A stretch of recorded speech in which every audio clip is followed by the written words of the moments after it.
ബംഗ്ലാദേശിൽ വൻ കലാപം അരങ്ങേറുകയാണ്.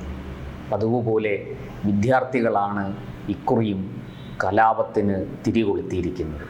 അതിൻ്റെ കാരണം അവിടെ ഈ ഫെബ്രുവരി 12 നടക്കുന്ന പൊതു തെരഞ്ഞെടുപ്പിൽ മത്സരിക്കുന്ന ഒരു യുവ നേതാവ് ഷെരീഫ് ഉസ്മാൻ ഹാദി 6 ദിവസങ്ങൾക്ക് മുമ്പ് വെടിയേൽക്കുകയും ഇന്നലെ, അതായത് വ്യാഴാഴ്ച, സിംഗപ്പൂരിലെ ഒരു ആശുപത്രിയിൽ ചികിത്സയിലിരിക്കെ മരിക്കുകയും ചെയ്തു.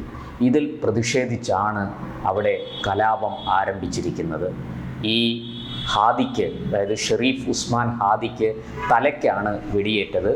ഒരു പ്രതീക്ഷ കൊടുക്കുന്ന, ബംഗ്ലാദേശിനെ നല്ല രീതിയിൽ മുന്നോട്ട് നയിക്കും എന്നൊക്കെ ഈ വിദ്യാർത്ഥികൾ അവകാശപ്പെടുന്ന ഒരു നേതാവാണ്, യുവ നേതാവാണ് ഷെരീഫ് ഉസ്മാൻ ഹാദി.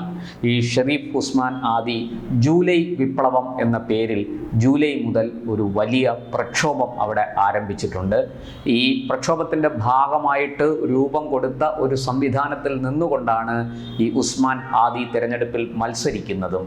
ഈ തെരഞ്ഞെടുപ്പ് പ്രചാരണ പര്യടനത്തിനിടെ ധാക്കയ്ക്കടുത്തുള്ള ബിജോയ് നഗർ എന്ന പ്രദേശത്ത് വെച്ചാണ് ഇയാൾക്ക് വെടിയേറ്റതും.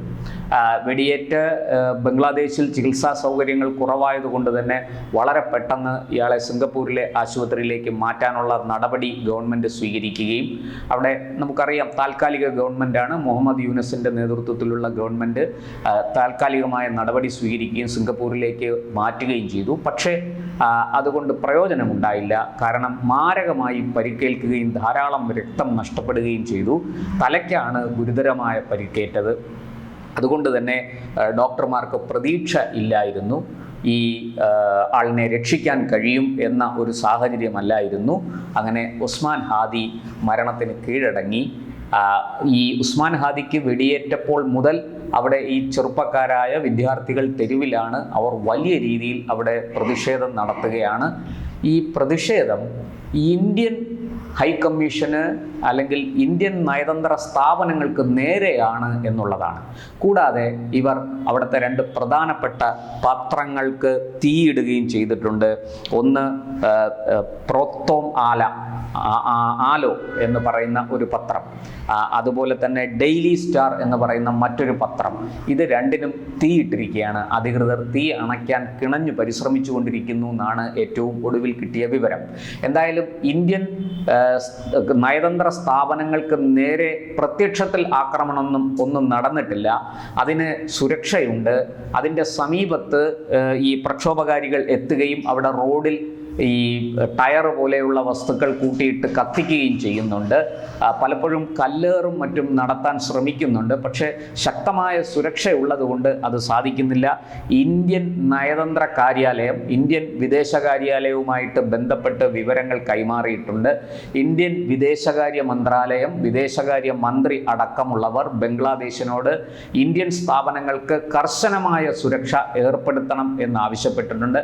അതുപോലെ നമ്മുടെ വിദേശകാര്യ സ്റ്റാൻഡിംഗ് കമ്മിറ്റിയുണ്ട് പാർലമെന്റിന്റെ. അതിൻ്റെ അധ്യക്ഷൻ ഡോക്ടർ ശശി തരൂരാണ്. അദ്ദേഹം വളരെ പെട്ടെന്ന് തന്നെ അംഗങ്ങളുടെ യോഗം വിളിക്കുകയും വിഷയം ചർച്ച ചെയ്യുകയും ചെയ്തു. ആ ചർച്ചയിൽ ഡോക്ടർ ശശി തരൂർ ചൂണ്ടിക്കാട്ടിയ ഒരു കാര്യം, ചൈനയ്ക്ക് ഇപ്പോൾ ബംഗ്ലാദേശിൽ വലിയ സ്വാധീനമുണ്ട്. അതുകൊണ്ട് തന്നെ ഇന്ത്യ ഈ ബംഗ്ലാദേശിൽ നടക്കുന്ന എല്ലാ കാര്യങ്ങളെയും സൂക്ഷ്മമായി നിരീക്ഷിക്കണം. എല്ലാ തരത്തിലും നമുക്ക് വലിയ വെല്ലുവിളിയായി മാറാനുള്ള സാധ്യതയുണ്ട്. ചൈനയുടെ സഹായത്തോടു കൂടി ബംഗ്ലാദേശ് എന്തെങ്കിലുമൊക്കെ അവിവേകം പ്രവർത്തിച്ചേക്കും എന്നാണ് സൂചനകൾ. ഡോക്ടർ ശശി തരൂർ നൽകിയ നിർദ്ദേശവും ഉപദേശവും വളരെ ജാഗ്രതയോടെ അതിർത്തി നിരീക്ഷിക്കുക, അതുപോലെ ഇന്ത്യൻ നയതന്ത്ര സ്ഥാപനങ്ങൾക്ക് ശക്തമായ സുരക്ഷ ഏർപ്പെടുത്തുക, ഇന്ത്യക്കാർക്ക് അവിടെ ഒരു തരത്തിലുള്ള ബുദ്ധിമുട്ടും അവരുടെ ജീവനോ സ്വത്തിനോ ഉണ്ടാകരുത്, അനുഭവപ്പെടരുത് എന്നും അദ്ദേഹം നിർദ്ദേശം മുന്നോട്ട് വെച്ചിട്ടുണ്ട്. ബംഗ്ലാദേശ് സർക്കാരിന് ഇത് സംബന്ധിച്ച് ഇന്ത്യ മുന്നറിയിപ്പും നൽകിയിട്ടുണ്ട്. എന്തായാലും ഈ പതിവ് പോലെ ഇന്ത്യ വിരുദ്ധ പ്രക്ഷോഭമാക്കി ഇതിനെ മാറ്റാൻ വിദ്യാർത്ഥികൾക്ക് ഏതാണ്ടൊക്കെ കഴിഞ്ഞിട്ടുണ്ട്. അവർ പറയുന്നത് ഈ ഷെരീഫ് ഉസ്മാൻ ഹാദിയെ വെടിവെച്ചത് ഇന്ത്യക്കാരാണ്, ഇന്ത്യയിൽ നിന്നുള്ള ഏതോ ഒരു കൊട്ടേഷൻ ടീമാണ് ഇത് ചെയ്തിരിക്കുന്നത്. ചെയ്തതിന് ശേഷം അവർ അജ്ഞാതരാണ്, അവരെ അറിയില്ല, ആരാണെന്നറിയില്ല. അവർ അതിനുശേഷം അതിർത്തി കടന്ന് ഇന്ത്യയിലേക്ക് രക്ഷപ്പെട്ടിട്ടുണ്ട് എന്നാണ് ഇവരുടെ പ്രധാന ആരോപണം. എന്നാൽ ഇത് തെളിയിക്കാനുള്ള യാതൊന്നും ആയുധമൊന്നും അവരുടെ കൈവശമില്ല. ഇന്ത്യയാകട്ടെ ഈ ആരോപണം നിഷേധിച്ച് ഇതിൽ യാതൊരു പങ്കും ഇന്ത്യക്കില്ല എന്ന് ഇന്ത്യ വ്യക്തമാക്കിയിട്ടുണ്ട്. നയതന്ത്ര തലത്തിൽ ഈ സംഭവവുമായി ബന്ധപ്പെട്ട് ഇന്ത്യക്ക് യാതൊരു തരത്തിലുള്ള ഇടപെടലുകളും ഇന്ത്യ നടത്തിയിട്ടില്ല എന്ന് നമ്മൾ കൃത്യമായി ബംഗ്ലാദേശിനെയും ലോകരാഷ്ട്രങ്ങളെയും ധരിപ്പിച്ചിട്ടുണ്ട്. പതിവ് പോലെ ഈ ഷെയ്ഖ് ഹസീനയെ തിരികെ കിട്ടണം, ഇന്ത്യ വിട്ടുകൊടുക്കണം എന്ന് പ്രക്ഷോഭകാരികൾ ആവശ്യപ്പെടുന്നു. ഇതിനോടൊപ്പം അതുപോലെ തന്നെ ഷെയ്ഖ് മുജീബിൻ്റെ വസതി, ആ വസതിക്ക് സമീപം വലിയ അഗ്നിബാധ ഉണ്ടായിട്ടുണ്ട്. ആ വസതി തകർക്കാനുള്ള ശ്രമം ഒരു വശത്ത് നടക്കുന്നുണ്ട്. പക്ഷേ അവിടെ കനത്ത സുരക്ഷയുള്ളത് കൊണ്ട് പ്രക്ഷോഭകാരികൾ വിജയിച്ചിട്ടില്ല. എങ്കിലും ഷെയ്ഖ് ഹസീനയെ ഇന്ത്യ ബംഗ്ലാദേശിന് വിട്ടുതരണം എന്നാണ് ഈ വിദ്യാർത്ഥികൾ ആവശ്യപ്പെടുന്ന മറ്റൊരു കാര്യം. ഇതിൽ നിന്നൊക്കെ വ്യക്തമാണ് ഈ പറഞ്ഞതുപോലെ ഈ കൊലപാതകത്തിൽ ഇന്ത്യക്ക് യാതൊരു പങ്കുമില്ല എന്ന് ഇവർക്ക് നന്നായിട്ട് അറിയാം. പക്ഷേ അവർ ഇതിൻ്റെ മറവിൽ ഈ ഇന്ത്യയിൽ അഭയം തേടിയിരിക്കുന്ന ഷെയ്ഖ് ഹസീനയെ തിരിച്ചു കിട്ടണം അവർക്ക്. കാരണം യുദ്ധക്കുറ്റവാളിയായി വിചാരണ ചെയ്ത് അവരെ തൂക്കിലേറ്റാനാണ് ഈ വിദ്യാർത്ഥികളും പ്രക്ഷോഭകാരികളും ആഗ്രഹിക്കുന്നതെന്ന് വ്യക്തമാണ്. അതുകൊണ്ട് തന്നെ ഷെയ്ഖ് ഹസീനയെ തിരിച്ചു വേണം എന്നാണ് അവർ ആവശ്യപ്പെടുന്നത്. അതൊക്കെ എത്ര കണ്ട് നടക്കും എന്ന് നമുക്കിപ്പോൾ പറയാൻ കഴിയില്ല. ഇക്കാര്യത്തിൽ ഇന്ത്യ മറിച്ചൊരു തീരുമാനമെടുക്കാൻ സാധ്യതയില്ല. ഇനി എന്തൊക്കെ സംഭവിച്ചാലും അഭയം കൊടുത്ത ആളിനെ കൈവിടുന്ന പാരമ്പര്യം നമുക്കില്ല. അതുകൊണ്ട് തന്നെ ഷെയ്ഖ് ഹസീനയെ അങ്ങനെ അങ്ങ് വിട്ടുകൊടുക്കാൻ ഇന്ത്യ തയ്യാറാകില്ലെന്ന് തീർച്ചയാണ്. ഇവിടെ ശ്രദ്ധിക്കേണ്ട മറ്റൊരു കാര്യം, ഡോക്ടർ ശശി തരൂർ ചൂണ്ടിക്കാണിച്ചതുപോലെ ചൈനയുടെ സഹായത്തോടു കൂടി ഇവർ ബംഗ്ലാദേശ് വലിയ ചില നീക്കങ്ങൾ നടത്തുന്നതായിട്ട് പൊതുവെ സൂചനകളുണ്ട്. അത് ഇപ്പോൾ ഈ പ്രക്ഷോഭത്തിൻ്റെ മറവിൽ അത് ഇന്ത്യൻ നയതന്ത്ര സ്ഥാപനങ്ങൾ ആക്രമിക്കുന്നത് മാത്രമല്ല, അവിടുത്തെ ഹിന്ദുക്കളെയും ക്രിസ്ത്യാനികളെയും ആക്രമിക്കുന്നതിലേക്ക് അത് ചെന്നെത്തും എന്നുകൂടി സൂചനയുണ്ട്. അവിടുത്തെ മാധ്യമ സ്ഥാപനങ്ങൾ ആക്രമിക്കുന്നതിലൂടെ അക്രമകാരികൾ നൽകുന്ന സന്ദേശം വളരെ വ്യക്തമാണ്.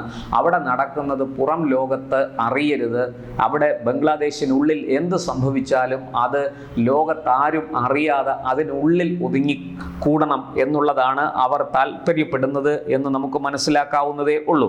എന്തായാലും ഈ പറഞ്ഞതുപോലെ ചൈനയുടെ സഹായത്തോടുകൂടി ബംഗ്ലാദേശ് ചില നീക്കങ്ങളൊക്കെ നടത്തുന്നുണ്ടെങ്കിൽ അത് വളരെ ജാഗ്രതയോടെ നിരീക്ഷിക്കേണ്ടത് തന്നെയാണ്. പ്രക്ഷോഭകാരികൾ ഈ മുമ്പിൽ പ്രക്ഷോഭകാരികളായിരിക്കാം, പക്ഷെ പിന്നിൽ ആരാണ് എന്ന് കൂടുതൽ വ്യക്തമാകേണ്ടതുണ്ട്.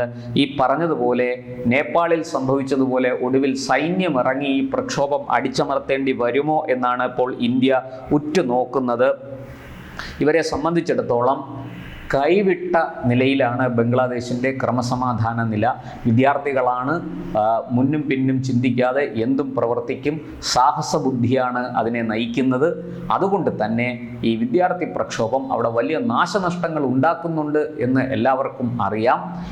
അതിൻ്റെ സീമകൾ ലംഘിച്ച് അതിൻ്റെ നിയന്ത്രണം നഷ്ടപ്പെട്ട് അത് വല്ലാത്തൊരു അക്രമത്തിലേക്ക് അത് പരിണമിച്ചാൽ അവിടെ മറ്റു വഴിയില്ല, സൈന്യത്തിന് ഇറങ്ങേണ്ടി വരും. എന്തായാലും ഈ ഇന്ത്യൻ അതിർത്തിയിൽ വളരെ ശക്തമായ സന്നാഹങ്ങളും ജാഗ്രതയും പുലർത്തുന്നുണ്ട്. BSF അടക്കമുള്ള നമ്മുടെ സുരക്ഷാ ഏജൻസികൾ കണ്ണിലെണ്ണയൊഴിച്ച് 24 മണിക്കൂറും വളരെ കൃത്യമായിട്ട് അതിർത്തി കാത്തുകൊണ്ടിരിക്കുകയാണ്. അതിർത്തിയിൽ കൂടുതൽ ബുദ്ധിമുട്ടുകൾ എന്തെങ്കിലും ഉണ്ടായാൽ അത് ഉടൻ തന്നെ അടിച്ചമർത്താൻ വേണ്ടുന്ന സാഹചര്യം ഇന്ത്യ ഒരുക്കിയിട്ടുണ്ടെന്നും വ്യക്തമാണ്.